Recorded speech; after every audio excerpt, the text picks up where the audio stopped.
Hey, it's Lemon. Welcome to the Backlogs. Hope you're doing well. Back in 2024, I attempted to beat Borderlands 1 with only one-shots. And spoiler alert, I failed. In fact, I failed miserably. The farthest I got was Mad Mel, which is only a whopping 6 bosses in, give or take. Pathetic. Not even halfway through the base game. Oh sure, I killed a bunch of mini-bosses and was outputting some insane damage, but nowhere near enough to get through the game. And at the time, I was okay with that. I did my best, and that's all you can really ask for. Until someone else decided to give the run a try as well, SpuddyCube. My guy here not only beat Mad Mel, he beat the entire game. And considering he makes quite a bit of Borderlands content, I can't say I'm surprised that he was able to show me up. But here's the thing, SpuddyCube did only beat the game with a single pull of the trigger per enemy, but he also took advantage of a unique gun, the chopper. This gun empties its entire magazine when you pull the trigger once, and it never stops firing until it's completely out of ammo. Combine this with some equipment that constantly regenerates your ammo, and that's it. The game was already over, it just didn't know it yet. So how did he achieve such an amazing feat? Simple. He did some hex editing to increase the amount of experience he gained per enemy, leveled all the way up to level 40, then went and fought a mini-boss called Motorhead in the DLC until the gun dropped. Super easy, anyone can do it. What do you mean you don't understand hex editing? It's so easy. Definitely doesn't require your soul or anything, nope, not at all. Now, don't get me wrong, the man won the challenge, and I'm not here to take that away from him. But needing to pray to the Omnissiah and push a character all the way to 40 just to get past Mad Mel is ridiculous. And I just feel like there's something we both overlooked. Something so simple that literally anyone can do it within the first 5 minutes of starting the game. And you know what? There was. So sit back, enjoy your lunch, and join me on my adventure to one-shot Borderlands 1. For real this time. But first, a word from today's sponsor, Boot.dev. Did the mere mention of hex editing get you excited? Want to learn how to make all sorts of wonderful things with the power of code? Well then, Boot.dev is just what you need. With hundreds of lessons at your fingertips, their program helps you learn all sorts of new skills. Whether you're interested in learning back-end web development or want to make a full-fledged Pokedex from scratch, they've got you covered. Me personally, I've been learning how to code while trapped inside a Python. It's a slow process, what with the computer constantly getting melted by stomach acid, but we're getting there. Worried about staying motivated? No problem. Boot.dev gamifies the learning process, making it much easier to come back day after day. And if that doesn't motivate you, how about competition? There's a live feed of people learning skills to help you feel connected, and community events like boss battles that you can participate in as well. Still on the fence? Try Boot.dev for free. All of the materials are free to read and watch, and there's a 30-day no questions asked refund policy as well if you decide to take the plunge. Use my link in the description or pinned comment down below, or use my code, TheBacklogs, to get 25% off your entire first year on the annual plan. Now then, while Roland can obviously get the job done, something told me that giving up on our boy Mordecai was the wrong move. So we select Mordecai as our character of choice, and then reset the game. And we keep resetting the game until we get the appropriate starting weapon. Allow me to explain. Because we're playing Borderlands Game of the Year Enhanced Edition, the game gives us 2 legendary weapons at the start of the game. These 2 weapons are randomly selected from a pool of 6 that were introduced for this version of the game, but they're also only level 1, so while they may be amazing at the start of the game, they won't be for long. Unless you're Mordecai, and you re-roll until you get the Sucker Punch. The Sucker Punch gives you 500% more melee damage. An insane boost to your melee damage on a normal day, this is actually even stronger than you think. Because Borderlands is all about guns, they kinda didn't really try very hard when it came to melee damage. Unlike guns, which all have special properties and levels and all that crap, melee damage is much simpler. Your melee damage is determined by, let's see, if we carry the 1 and then divide by our location relative to the sun. Look, too long didn't math, your melee damage increases as your level increases. You do more damage at level 3 than level 2. That's really all you need to know. In addition to your level though, you can also increase your melee damage with specific skills, like Mordecai's Lethal Strike, or by getting a specific modifier on the gun in your hand. As you can see here, we can get anywhere from 100% more melee damage up to 500% more melee damage. But in order to get that 500%, we need a specific weapon, the Sucker Punch. And just like that, we've come full circle. Our Sucker Punch that we re-rolled for may only be a level 1 gun, but because we're not using it for the bullet damage, it's actually giving us 500% more melee damage than we would normally be doing, which means we can one-shot Ninetoes as early as level 10. Oh, fun fact, if you kill Ninetoes fast enough, his dogs never spawn. That probably makes up for the hundreds of skags I killed to get to level 10, right? This damage is actually pretty insane. And if you happen to know an enemy's weak point, it becomes even stronger, because you get a critical hit bonus on top of all the damage you're already doing. Which means we're doing upwards of 1100 damage at level 11. But why stop there? With Mordecai's skill tree, we can use levels 6 through 10 to put points into the deadly skill, which gives us an additional 30% more damage with critical hits, and use the next 5 levels for lethal strike, which not only gives us 50% more base damage, but also gives us a 35% chance to suddenly do 100% more damage on top of that. Which means that we can now one-shot enemies that have strong shields and are only a single level below us. And this is because those additional percentages that are getting stacked on melee damage get added after the damage calculations are complete. As you can see here, we did 8,706 damage without a critical hit, but if we critically hit and get a lethal strike, our damage escalates to 28,294. Just Mordecai things. Don't think too hard about it. That guy certainly isn't. Anymore. But here's the thing. While it may seem like we've already found the easy button, it's not quite as good as it could be. A huge portion of our damage stems from being able to get a critical hit, which for some enemies can be a lot harder than you think. Because if you don't get that critical hit, you're only doing a bit over 4,000 damage, which sounds like a lot, but really isn't. And because our damage is directly attached to our level now, we've started to run into the same problem our original attempt did, where we need to find more and more creative ways to level up, like going into the DLCs. And while one-shotting everything in the DLCs certainly helps get my level up higher, the fact that I need to be level 24 just to power through Sledge's shield is a bit upsetting to me. Because enemies are getting better and better at hiding their weak points, which means I'm gonna need more and more base damage to cut through them. Surely there's a better way to do this. Well, unsurprisingly, there is, and you can do it in the first 5 minutes of playing. All you need is a friend. Say hi to Akane, everyone. Fellow Bonfire member and challenge runner, Akane here was kind enough to jump into the game to help me out. You should check him out. The man literally beat Dark Souls 1 with a skull lantern after I baited him into it, after I said it shouldn't be done. Now then, the method is extremely simple. All you need to do is jump into another player's online session, throw all your favorite guns on the floor, then Alt F4. Then you simply jump back into the online session, and oh, would you look at that? All of my guns are on the floor, but I also still have them in my inventory. Ladies and gentlemen, may I introduce to you the first part of our plan, weapon duping. With this glitch, we can dupe any weapon we want, like the Silent Night Sniper Rifle, which gives you 800% critical hit damage. But Lemon, I hear you ask, why would we want 4 of any gun? This is a one-shot run, there's no point. Well, yes, but also no. You see, getting 4 sucker punches was only part 1 of the plan, and thanks to Akane, we can do that right from the beginning of the game. And now that that's done, it's time for part 2, filling up my backpack. Any item will do. And considering our pack only has 12 slots, completing a few starting missions should be more than enough to get the job done. And by the time I reach the ladyfinger, we've done it. A full inventory, ready to go. To be fair, we could have gotten a full inventory as soon as we unlocked a store, or even just by duping more sucker punches. But considering everything up to this point is an easy one-shot, I wasn't in any rush. But now, for the third and final part of my plan. We open up our inventory, go over to our equipped weapons, and make sure they're both sucker punches. Then we lock them into their respective slots so they can't be moved. And now for the fun bit. Simply hover over the item that won't fit in your inventory, then hold the equip button. If you've done everything correctly, your gun disappears.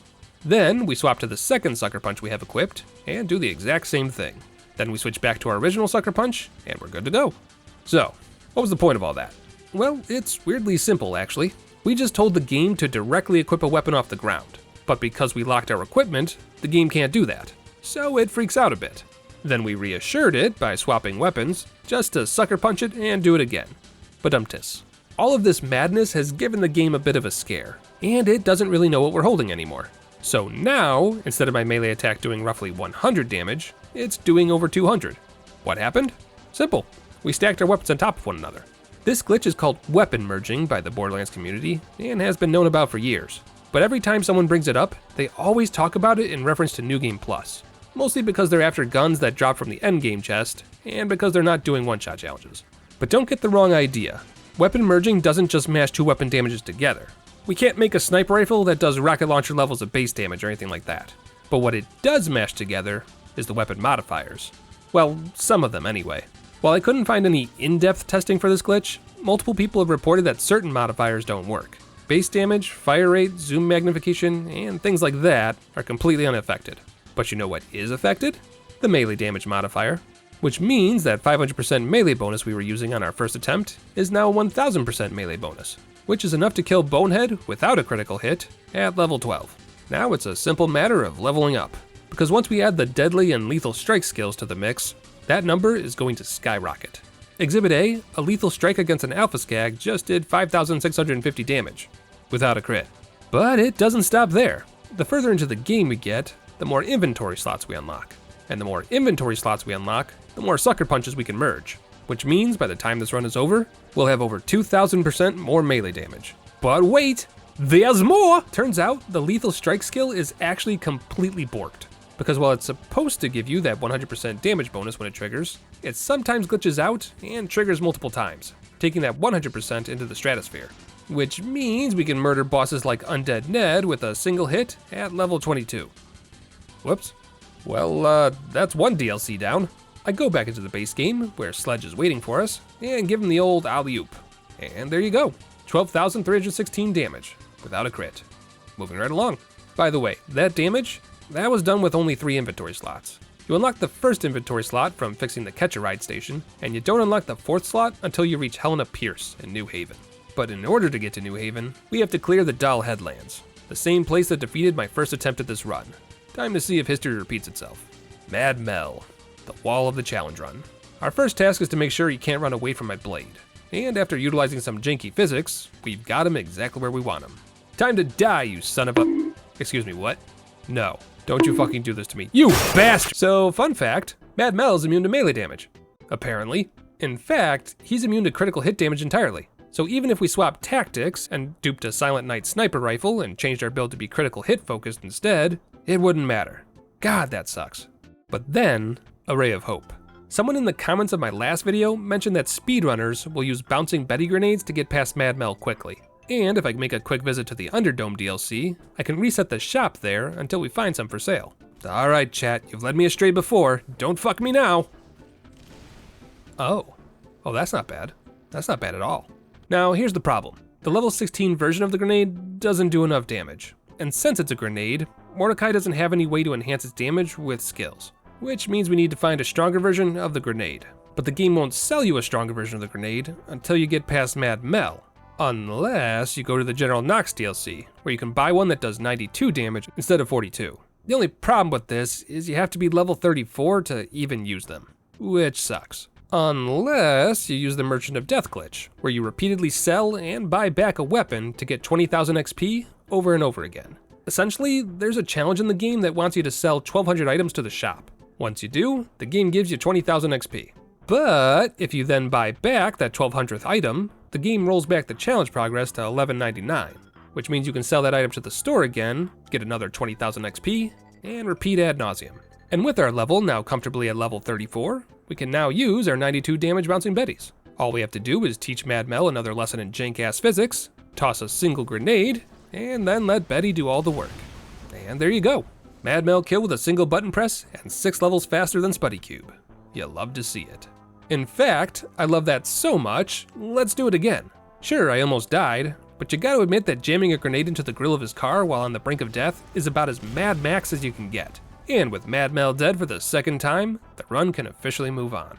We reach New Haven, talk to Helena Pierce, and get that all-important 4th weapon slot that'll increase our melee damage by another 500%. Fantastic stuff. Was that as easy as I thought it was gonna be? Not exactly. But considering it's been pretty smooth sailing up to this point, I'm very happy with this new version of the run. Gone are the days of patiently taking aim and hoping for that critical hit.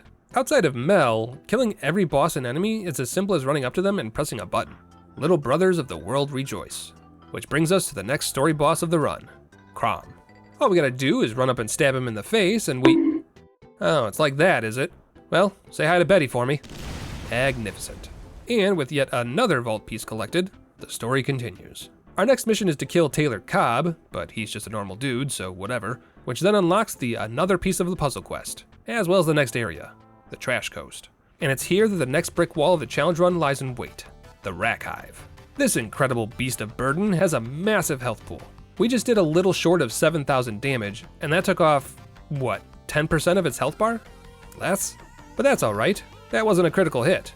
And with a little hardcore parkour, we can jump onto this here tent and stab it in the eye, doing a whopping 6,278. What? Okay, how about Betty? Do you like Betty? The Rack Hive does not, in fact, care for Betty. And after a little bit of resetting and retesting, I think I finally figured out what's happening. It's a gimmick boss. The Rack Hive has several weak points, but each of those weak points has its own health pool, which means that even though I can pop each eye with a single hit, I can't actually kill the Rack Hive itself.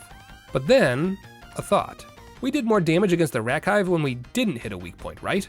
Well, what if we changed tactics? Instead of focusing on critical hits, what if we went out of our way to find an Assassin class mod, which gives me 8 stacks of Lethal Strike instead of 5.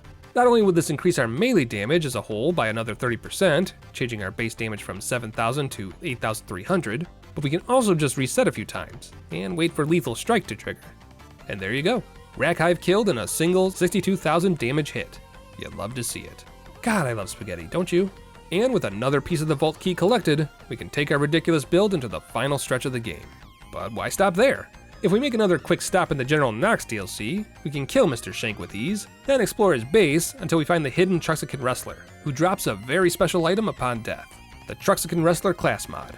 +3 to deadly, +2 to lethal strike, and an additional 48% to our melee damage as a whole. In other words, the ultimate mod for what we're doing here. Back to the main game, I destroy all the bandit patrols outside of Baron Flint's base, then confront the next story boss, Baron Flint himself. At first, Flint attempts to soften you up by sending waves of enemies your way, but unfortunately for him, all he did was give himself a sticky red mess to clean up later. Then, when that fails, Flint himself comes down to fight you, though fight might be too strong a word. So that happened, but with Flint dead, there's only one more level to go, the Crimson Enclave. Not much to talk about here. There's a war between the Archguardians and the Crimson Lance happening in the background, but considering we can one-shot every single enemy here, it's barely worth mentioning. So, without further ado, I think it's time we end this run, and face off against the final boss of the base game, Commandant Steel. Oop, wait, never mind, she's got one shot by something else. Time for the final boss, the Destroyer. Have at ye, beastie! Oop, mulligan. And there you go. One stab, one kill. That was so anticlimactic it hurt. You know what? Screw it. Let's see how far this build can go. Back to the General Nox DLC, where we face off against General Nox himself. Well damn, guess that answers that. Well, only one more DLC to go, the Robot Revolution. Unfortunately, there's not a whole lot to say here either. This DLC is essentially just a bunch of old bosses and enemies thrown together for you to fight again. So it's not exactly surprising that we can cut them down, even if they are a higher level than before. There's just not a whole lot the game can do when we're doing upwards of 46,000 damage with a normal hit. God, this DLC is boring. They even repeat bosses. I think I remember why I stopped playing the Borderlands series. But after killing literally every boss with a single hit, the game finally throws something at me that I can't overcome. A true gimmick boss. The Minac. The first phase requires you to kill all the turrets on the Minac, which are very difficult to reach, and even when I do kill them all with a rocket launcher I just so happen to have lying around in my inventory, the Minac's final phase requires you to hit its giant eye, which has a ridiculous amount of health that only Spaghetti Code can overcome. But sadly, there's no way to bring it into melee range, at least as far as I know. Looking back at my fight, the only thing I can think of that might have worked was jumping up onto its wheel treads, then using a grenade jump where you use the force of a grenade to increase your jump height. But that's definitely outside of my skill level, and I can't guarantee that you could reach the eye, let alone stab it to death. For all I know, it has the same vehicle defense against melee attacks as Mad Mel. But there you have it. Every single base game boss and every DLC boss but one killed in a single button press. If history repeats itself, I give it about a month or two before someone improves upon my run and kills Minac, and the world will finally be able to say that all of Borderlands 1 can be beaten with a single attack. I eagerly await the day. But until then, that's all I've got. Take care of yourselves, be good to one another, and I'll see you all again soon.